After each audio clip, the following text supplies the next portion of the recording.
Well, first thing is a phone call, and we hope you call Central Geotech. But with any engineer, you should expect to have a one-on-one and really for an engineer to engage with the client. First, to figure out what it is that they're trying to build, where the project is, and of course, what's required from the jurisdictional authority, whether it be the city or the county or an engineer or architect, to figure out what service exactly is needed for the project.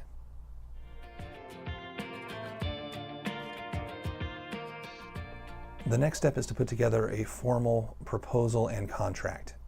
And I know it sounds very formal, maybe very legal, but the idea is so that both sides understand exactly what the scope of the project is. That is, what services exactly need to be performed.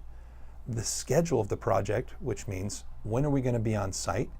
How long is it going to take to get that report returned? And the cost. What's the cost? What's the cost structure? Are we going to do things time and expense, or are we expecting things as a lump sum cost?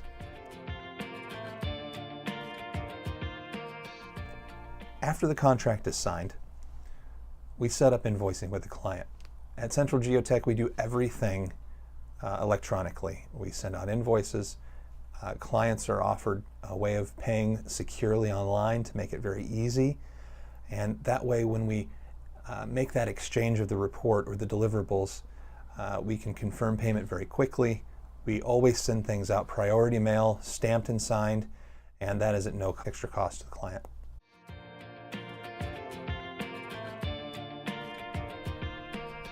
In the end, what we normally do is I like to send out an email saying to the client, everything is completed, your report is all finished. The invoices will be sent out shortly, and as soon as we have confirmation of payment, then deliverables are sent out.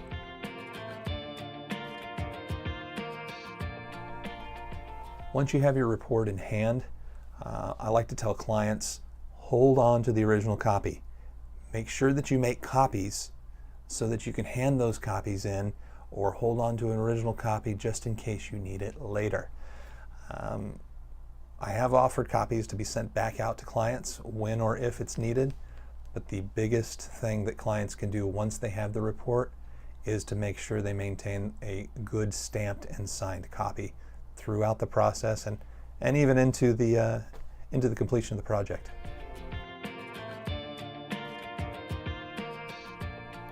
Some pitfalls when hiring a geotechnical engineer, of course. What you don't want to get involved with is an engineer that might offer a flat rate. For example, a service out of Clark County, I've heard from other clients where they say, oh, well, I've talked to this particular engineer, he can be out in 3 weeks, it's going to cost me X amount of dollars, do you think you can beat that? And like I say, in geotech, it's so specific to the site and the requirements that unless we know all the details, I will never offer a lower price to beat another engineer or to beat out the competition. I understand the services that are required. I've had Clark County commend Central Geotech on the reports that were produced, and most of the clients that we have get through the permitting process in one shot.